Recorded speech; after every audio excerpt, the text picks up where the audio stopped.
மாலை வேளையிலே ஒரு அதிசயமே அன்று அங்கு நடந்ததுவாம். இந்த அகிலம் எல்லாம் இன்றும் அதை பேசுதுவாம்.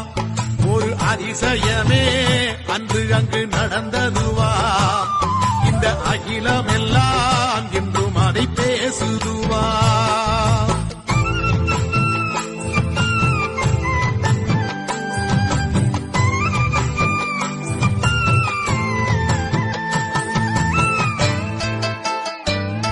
அவன் தனித்திருந்த அந்த மாலை வேளையிலே அங்கே தாயோருத்தி தண்ணீரும் கேட்டு வந்தான்.